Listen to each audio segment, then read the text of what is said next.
네, 안녕하십니까. 개성고 학생들 영어 가르치고 있는 박헌호입니다. 네, 일단은 귀중한 시간 내주신 학부모님들한테 감사 말씀 먼저 드리고 시작하도록 하겠습니다. 그래서 개성고 같은 경우는 올해 2학년도 그렇고 1학년도 그렇고 시험 자체는 어려웠어요.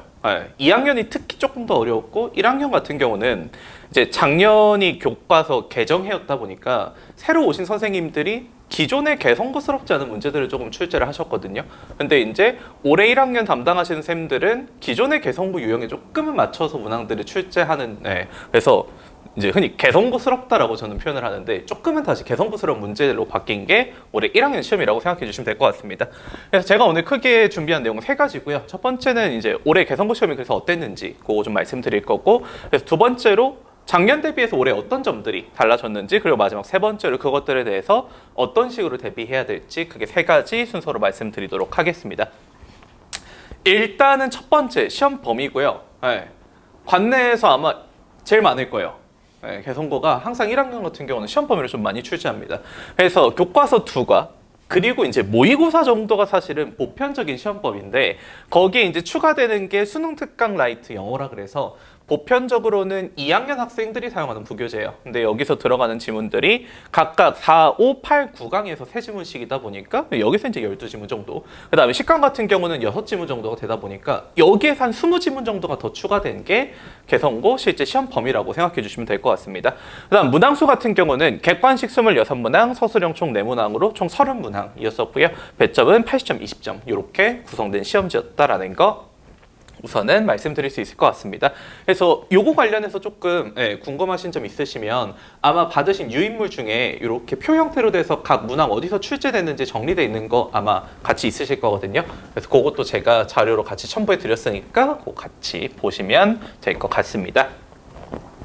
그래서 이제 본격적으로 그럼 시험이 어디서 많이 나왔는지를 좀 말씀을 드려보면, 지금 부교재에서 제가 아까 말씀드렸던 그 시험 범위들 중에 수능 특강 라이트 영어, 그게 이제 부교재인데 거기서 서술형 포함해서 총 19문제가 출제가 됐어요. 전체 시험이 30문제인데 19문제가 출제되다 보니까 시험지에서 비중으로 봤을 때는 63%에 육박하는 압도적인 시험 출제율을 가졌던 게 모의고사가 아니라 부교재였었습니다. 그래서 그 이유에 대해서 조금 말씀을 드리면, 아까 그 앞에 시험 범위에 모의고사 있었잖아요. 학교에서 수업을 안 해줘요. 자기주도 학습범위라 그래서 그냥 애들한테 시험 문제로 낼 거야 라고 이제 알려만 줍니다. 그러다 보니까 학교 선생님 입장에서는 여기 출제 비중을 높게 가져가기가 조금은 조심스러우셨는지는 몰라도 그러다 보니 부교재에서 이렇게 문제가 많이 출제됐다는 점. 그 다음 교과서 2과에서 객관식 여성문항, 서술형 한문항 이렇게 출제가 됐고요. 그래서 비중으로 따지면은 뭐 23% 정도가 되긴 하는데, 여기에서는 사실 문제도 좀 쉬웠고요. 변형의 폭도 거의 없었다 보니까 난이도 자체는 낮게 출제된 거는 교과서 범위였다라고 봐주시면 될 것 같습니다. 그 다음에 제가 그 기타라고 분류해둔 게 있는데, 그러니까 원래 지문에 없었던 표현을 그냥 이렇게 단독으로 한 문제로 이렇게 출제한 게 있었어요. 그래서 그거 같은 경우는 뭐 실질적으로는 이제 범위로 따지자면 부교재에 들어가긴 하는데, 여기에 나왔던 내용을 가지고 유추할 수 있을 만한 수거의 의미를 물어보는 게 한 문제가 출제가 됐었습니다. 그래서 그런 식으로 개성고는 항상 좀 변칙적인 문제 출제들이 많아요. 그래서 그런 문항들은 제가 그냥 간단하게 기타라고 정리해뒀다라고 봐주시면 될 것 같습니다. 자, 그 다음에 이제 객관식 총 80점, 그 배점에서 각 유형들이 얼마만큼 출제됐는지를 정리해둔 게 이 표라고 생각해 주시면 되는데, 제일 많이 차지하고 있는 게 어휘입니다. 그래서 이 어휘 같은 경우는 교과서에 대한 영역풀이의 문제들도 나왔고요. 부교재에 대한 영역풀이. 그 다음에 이제 문장에 대한 해석이 적절한지 물어보는 문제가 나왔어요. 이 유형은 저도 조금 낯선 유형이긴 한데, 그것도 이제 어떻게 보면 어휘에 해당하다 보니까 그 범주에다가 넣어뒀고요. 나머지 문맥상 어휘 추론. 사실 문제가 조금 까다로웠던 건 이 친구긴 합니다. 그래서 어휘 추론 문제들이 전체 30%에 해당하는, 배점으로 따지면 24점에 해당하는 만큼 많은 부분을 차지하고 있었고요. 그다음 두 번째로 많은 게 이제 간접쓰기입니다. 그래서 유형으로 따지면 학생들이 알고 있는 뭐 순서 배열이라든지 문장 삽입이라든지 무관한 문장, 그래서 이런 유형들이 출제가 된 게 20점으로 전체 25% 정도 됐다고 봐주시면 될 것 같아요. 그다음 이제 어법성 관련된 게 한 17% 정도. 그다음 대입학이라고 해서 주제, 제목, 요지, 주장 같은 것들, 그런 것들을 물어보는 게 12점 정도, 전체에서 15% 정도 출제가 됐고요.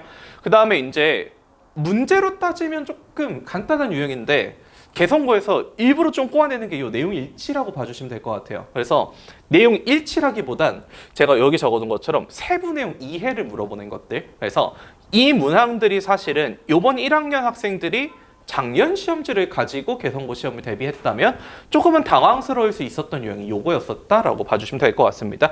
그래서 요것도 마찬가지 비율로 따지면은 한 전체 12% 정도 되는 비중을 가지고 있었다 말씀드릴 수 있을 것 같고요.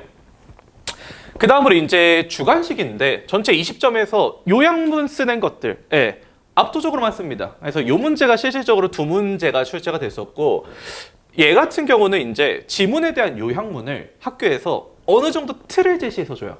애들이 그냥 맘대로 쓰라는 게 아니라 내가 요렇게 요약문을 쓸 건데 이 빈칸에 들어갈 단어들을 써봐 라는 식으로 냅니다.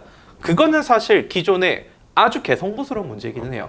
그래서 그거는 조건이라든지 아니면 배열하는 형태라든지 그런 것들은 기존에 개성고 선생님들이 출제했었던 것과 아주 유사한 유형이었다라고 봐주시면 될 것 같고요.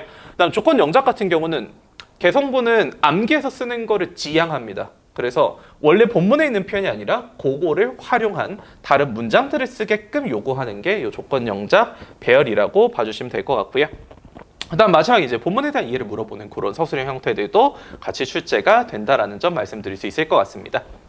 그래서 실제 요 문항들이요. 제가 조금 보시기 편하게끔 요번 이제 1학년 학생들 시험 진행했던 거를 직접 타이핑 해둔 문항이라고 봐주시면 되는데 그래서 요게 이제 객관식 8번 문항이고 위에 들어가 있는 요것들이 이제 학생들이 공부했던 지문이라고 봐주시면 됩니다. 근데 그거를 밑에 보시면 알겠지만 러닝 노트라고 해서 이 지문에 대한 새로운 선지 5개를 만든 거예요. 그래서 야 위에 밑줄 친 내용이 물어보는 게 이거고 얘가 지칭하는 내용이 뭐고 여기 쓰여져 있는 이 단어의 뜻이 이게 맞아? 라는 형식으로 원래 같았으면 그냥 내용 일치 아니면 그냥 지칭 이렇게 한 문제들이 나올 걸 이렇게 선지로 만들어서 복합 형태로 출제를 합니다.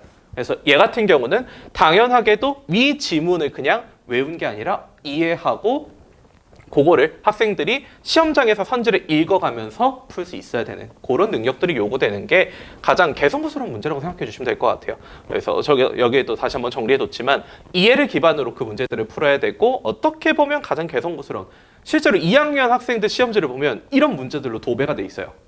그래서 이런 유형들을 조금 연습할 필요가 있다라는 점 다시 한번 말씀드릴 수 있을 것 같습니다. 그 다음에 이제 두 번째로는 제가 아까 이제 개성고에서 요번에 조금 어려웠어요라고 말씀드렸던 것 중에 하나가 이 어휘 문항이었었는데 지금 각각 밑줄 쳐져 있는 것들에 대해서 기존의 표현이 뭐였는지를 제가 이제 간단하게 정리를 해둔 거예요.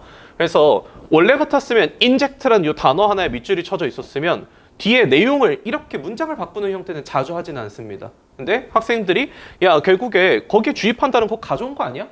라는 문맥상의 동의어를 생각할 수 있는지 물어보는 문항이었다고 봐주시면 될 것 같고요. 나머지 것들도 사실 똑같습니다.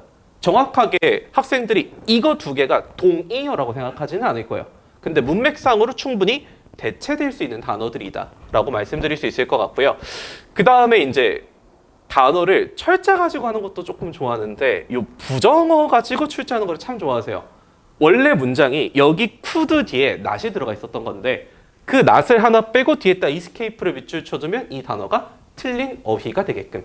그래서 실제적으로 이게 정답이 지금 3번이 되는 문항인데 이런 식으로 학생들 입장에서는 내가 단어의 쓰임만 봐야 될 게 아니라 그 문장이 혹시 부정의 표현이었었다면 이 부정의 의미가 그대로 유지가 되고 있는지 이런 것들도 시험장에서 파악할 수 있는 거를 요구하는 시험이 개성고 시험이다라고 말씀드릴 수 있을 것 같습니다.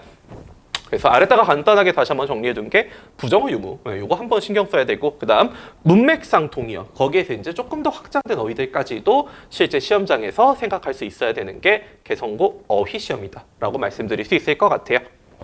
그 다음에 이제 세 번째로 제가 보여드리고 있는 게 이게 이제 개성고등학교 서술형이에요.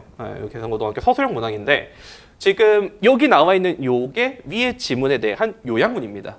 그리고 요약문을 내가 이렇게 쓸 거고 요 빈칸들에 너네가 단어를 채우면 돼가 일반적으로 요구하는 내용이에요. 근데 아래 지금 조건도 제가 거기다 같이 달아드렸는데 별 표시가 돼 있는 단어는 변형하라고 돼 있어요. 이게 무슨 말이냐면 여기는 어휘를 그대로 쓰지 말고 이 문맥에 적절하게 바꿔 써야 된다는 겁니다. 일반적으로는 품사를 바꿔 쓰세요를 의미한다고 봐주시면 돼요. 그래서 별표가 들어간 거는 나 일단 무조건 써야 되고, 거기에다가 내가 여기 들어가는 걸 다 쓰라고 돼 있으면 감사한 거예요. 2학년 시험으로 올라가면요, 단어 개수를 10개를 주고 여기서 8개를 쓰라 그래요. 네. 아닌 것도 막 섞어줍니다. 네. 그러다 보니까 학생들 입장에선 내가 알고 있는 지문이고 이거에 대한 요약문을 우리말로 생각하는 것까지도 돼요. 근데 그걸 실질적으로 시험장 안에서 이렇게 틀에 짜여진 형태에 넣는 데는 아무래도 시간이 오래 걸릴 수밖에 없다는 겁니다. 그래서 문항 개수를 따지면 뭐 객관식 26개 서술형 내문항이면 30문항이니까 시간이 충분하지 않을까라고 생각하실 수 있는데, 아마 이번 시험 아직 1등급 커트라인이 나오지는 않았지만 예상컨대 90점은 절대 안 될 겁니다. 네, 그래서 개성고 같은 경우는 다 맞아야 되는 시험지라고 저도 학생들한테 얘기하지 않아요. 전략적으로 니네가 풀지 말아야 될 것들은 버리라고 오히려 얘기합니다. 그래서 그런 유형들이 될 수 있는 것 중에 하나가 이런 서술형이긴 한데, 그래도 다 쓰라고 했기 때문에 오히려 채울 수 있었던 문제였다라고도 말씀드릴 수 있을 것 같아요. 그래서 별표에 따라서 내가 특정 단어들을 이제 일반적으로 준동사라고 학생들한테 많이 이야기하는데, 동사의 모양을 바꿔서 활용하는 걸 요구하고 특정 문장을 쓰거나 아니면 특정한 형태에 맞춰서 쓰게끔 요구하는 게 개성고등학교 서술형 문항이다라고 말씀드릴 수 있을 것 같습니다. 그 다음으로 이제 드릴 수 있는 거는 요거는 아니고요. 자, 그래서 개성고등학교 시험이 뭐가 달라졌는지 간단하게 좀 정리를 해드리자면, 기존의 개성고스러움으로 라고 이렇게 한마디로 좀 정의할 수 있을 것 같아요. 그래서 작년에는 이제 개정된 교과서의 새로운 선생님이셨다 보니까 조금은 다른 학교들과 비슷한 유형들이 많았어요. 일반적으로 다른 학교들이 출제하는 유형들이었었다면, 올해는 기존의 개성부스러운 출제 기준을 약간은 복구시킨 유형들이 존재했었다라는 거, 이 부분을 조금 특이점으로 말씀드릴 수 있을 것 같고요. 그러다 보니까 학생들한테 그 이제 기출문제 열람이라고 해서 이제 독서실이라든지 아니면 리더스쿨 같은 데서 작년 기출문제들을 볼 수 있게 해줘요. 근데 사실 그것만 봐가지고는 이 시험을 대비하기 좀 어렵습니다. 그래서 학생들 입장에서는 그것보다 조금 더 이전에 기존의 개성고스러운 문제들을 연습할 수 있는 자료들이 필요하다라는 거, 그 부분이 아무래도 좀 중요할 수밖에 없는 시험이 돼버렸다라고 말씀드릴 수 있을 것 같습니다. 자, 그래서 제가 그 개성고 그럼 시험 대비하려면 어떻게 해야 되는지 그것들을 좀 간단하게 정리해 두었는데요. 일단은 첫 번째로 아까 말씀드렸다시피 문제가 30문제예요. 문제 자체로만 따지면 뭐 그렇게 엄청 많다라고 얘기할 수는 없겠지만 시간은 부족합니다. 그래서 그 시간 분배에 대한 대비를 조금 철저히 연습해야 되는 게 가장 중요하다라고 말씀드릴 수 있을 것 같고요. 아무래도 개성고 학생들 공부 열심히 합니다. 공부 잘하는 학생들도 많고요. 그러다 보니까 객관식 문항에서 최대한 실수를 좀 줄여야 돼요. 그래서 뭐 100점을 맞아야 된다라는 건 아니지만 어쨌든 내가 객관식 문항에서 최대한 덜 틀리고 주관식에서 최대한 부분 점수를 많이 받아서 점수를 이렇게 좀 쌓아 올라가야 되는 그런 형태라고 봐주시면 될 것 같습니다. 그리고 이제 지문 변형, 제가 아까 보여드렸던 어휘 그런 것뿐만 아니라 나중 되면 지문 자체가 학생들이 내가 배웠던 건가? 싶은 느낌으로 나오는 지문들이 조금씩 있어요. 그럼 이제 그 지문들에 대해서도 내가 단순히 지문에 쓰였던 것만 다 알고 있어야 될 게 아니라 걔네들을 조금은 다르게 유의어라든지 반의어 형태들 그런 것들도 같이 공부해야 된다는 점 말씀드릴 수 있을 것 같고요. 다만 모든 문제가 그렇지는 않아요. 그래서 학생들 입장에서는 내가 보편적으로 모의고사 유형들, 뭐 기본적인 모의고사 유형들도 출제가 되다 보니까 각 지문들에서 어떤 식으로 출제될 수 있는지 그거는 기본적으로 어느 정도 숙지는 하고 들어가는 게 아무래도 도움이 될 수 있다라고 말씀드릴 수 있을 것 같습니다. 그다음에 이제 마지막으로 이게 이제 올해 1학년 애들 학생들한테 1학년 학생들한테 좀 필요할 수 있을 것 같은데, 기존의 개성고스러운 문제들을 조금 푸는 연습을 해야 돼요. 그래서 학생들 입장에선 아무래도 이런 문제를 어디서 접할 수가 없다 보니까 그것들에 대해서 낯설 수밖에 없을 텐데, 그것들을 이제 점차 본인들이 풀 수 있게끔 연습하고 체화하는 게 개성고 영어를 대비함에 있어서 중요한 부분이라고 말씀드릴 수 있을 것 같습니다. 그래서 개성고 내신 크게 3가지 정도로 정리를 해왔는데, 일단 첫 번째로 내가 그냥 지문을 달달달 외운다고 해결되지는 않아요. 그래서 거기에 변형될 수 있는 표현들, 내가 그거를 실질적으로 시험장에서 읽어나가는 능력, 그게가 중요할 수밖에 없다라는 거. 그다음 지문의 구조를 활용한다라는 건 쉽게 말하면 어떤 논리적인 형태라든지 아니면 지문이 서술되는 방식들, 그런 것들을 요구하는, 어떻게 보면 간접쓰기 유형이 작년보다 조금 비중이 늘어나긴 했어요. 그래서 그런 것들을 시험장에서 적절하게 해나갈 수 있어야 된다는 점. 그 다음에 이제 서술형 같은 경우는 뭐 기본적인 요약, 아까 말씀드렸던 두 문항 정도가 출제되다 보니까 중요성이 높을 수밖에 없고요. 조건 영작, 그런 것들, 혹은 내가 문맥에 따라서 적절하게 그것들을 배열하고 영작할 수 있는 능력들이 요구되는 게 개성고 시험의 핵심이다라고 말씀드릴 수 있을 것 같습니다. 그럼 이제 학생들 입장에서 내가 그 지문 공부를 도대체 왜 해요? 라는 의문이 좀 들 수 있는데, 다만 그 원문을 변형했음에도 불구하고 지문이 말하고자 하는 내용은 달라지지 않는다요. 그래서 학생들 입장에서는 그 원문이 변형됐음에도 내가 똑같은 논리로 그 문제들을 풀어나가면 문제가 될 건 없다라는 점이라고 이렇게 정리해 드릴 수 있을 것 같습니다. 그래서 시간표 같은 경우는 수요일 날 6시부터 8시 수업 진행하고요. 토요일 날 10시부터 1시에. 그래서 개성고 1학년 같은 경우는 지금 주 2회 수업으로 이렇게 진행하고 있는 점 말씀드릴 수 있을 것 같습니다. 그래서 아마 학생들 입장에서는 첫 시험인데다가 본인들이 예상했던 시험이랑 조금 달랐을 수 있어서 당황스러운 것도 컸을 거고, 그래서 본인이 아마 만족할 만한 성적이 나오지 않은 학생들도 있었을 것 같은데, 이제 이렇게 시험이 출제된다는 거 알았으면 그거에 맞춰서 대비를 하면 되는 거라서 학생들 입장에서는 그걸 잘 이끌어줄 수 있는 선생님과 같이 하면 도움이 되지 않을까라고 생각합니다. 네, 그럼 여기까지 하도록 하겠습니다. 감사합니다.